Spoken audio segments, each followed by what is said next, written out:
Can you still see me? Yes. Does my hair look good? Yes. Yes. Get purple out. Hey everybody! Today I want to give you an updated view of what our homeschool looks like. We've made a bunch of changes since we lived in the Sticks and Bricks house, and I want to just kind of show you what homeschool looks like for us now.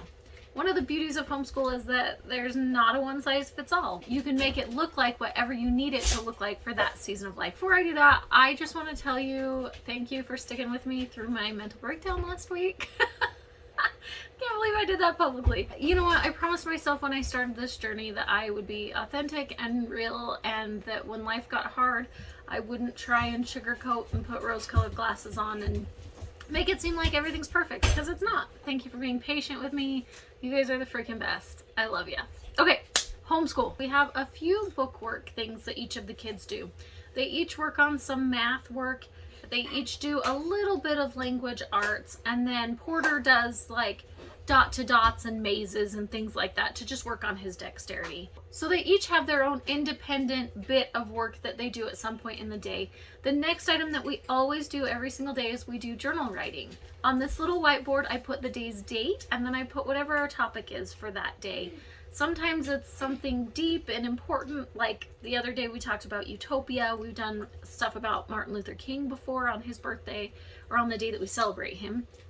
And other days we do things like penguins or dogs, just fun things that the kids are interested in. They each write a little bit that's on their own grade level. So like Weston will do at least half a page every day. Lily does like 4 or 5 sentences. Drake does 1 sentence, and Porter just has to copy down the word that's on the board. So they're each doing journaling, but they're doing it at their own level and at their own pace, which is super cool. And it's helped them so much. I've seen massive improvements in their spelling, in their punctuation, in their ability to articulate themselves on paper, which has been really cool to see that growth in each one of them. With Porter, I will also always read a couple of small books with him, just ones that help support the learning to read stage that he's in. Then after we've done all of our individualized work, we will come together in the living room and we will do like group reading, basically, where I will read to them.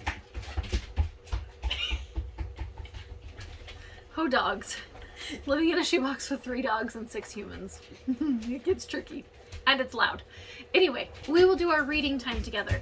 We will begin by reading from the Tuttle Twins, which, if you guys haven't heard of them, they are amazing books that teach kids about government and freedoms and different processes in our country and how to maintain those freedoms. And it's such good books. I love the lessons that my kids are getting from that. And they learn about entrepreneurship as well, which is super cool to kind of open their minds so that they can look at things a little bit differently. Then we also read Story of the World, which is a series of history books, and it takes you all the way from the very, very beginning, the different rulers and the different times that countries were taken over and the different borders that are adjusted and the different cultures and different religions and as they're developed and things. And it's very, very interesting to learn about all of that, but it's done in a really simple story format so that the kids can really understand and get really involved in it too. Then the last thing that we do every time is we do our scripture study. So together we have developed a little game that we play when we read scriptures. We have a list of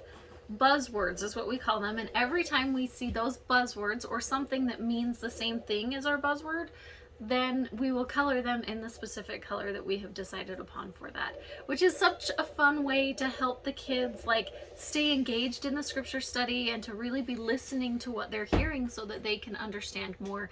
And it's helped us to have some really great discussions about religion and our Christianity and why we follow Jesus Christ and the different events that happened in history that we can learn about in the scriptures, which has been super cool. To get all 4 of the kids through homeschool usually takes about 2 hours, ballpark, from start to finish. Some days a little bit longer if they run into something that they're struggling with, or maybe it's a little bit quicker if they can get through things really quickly.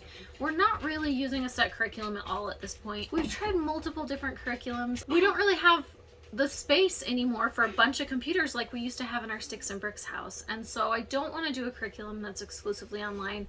We've tried a couple of other things that we thought might work out, and they just didn't quite feel right. They just weren't the right thing for us, and so now we're just kind of splicing things together and learning things as the kids grow and figuring out what their next step is once they complete whatever book or whatever activity they're on.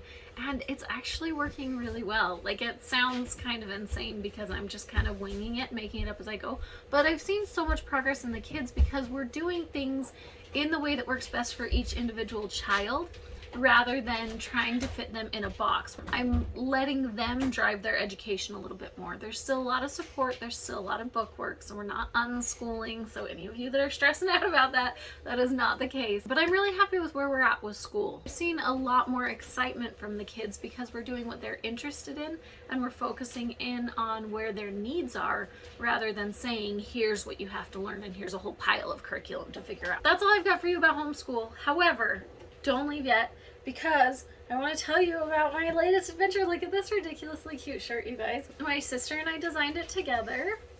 How cool is that? So in my merch store, thatottermama.com, I am introducing shirts. So I only have a couple available right now. I'm going to throw some more on there as we move forward, but you guys, it's so cute, right? 10% of any sales that are made on thatottermama.com will go toward paying for random people's groceries. It's been a while since I was able to do that. Our life kind of went ballistic, as you all well know. I want to get back to doing that. We've got to make some sales. We got to earn some money. That 10% is going to go to help pay for random people's groceries, and we can add some more good to this crazy world that we live in. So let's do it together by buying cute shirts. Yay! All right, guys, have a fantastic day, everybody. That Otter Mama signing out. Stop it.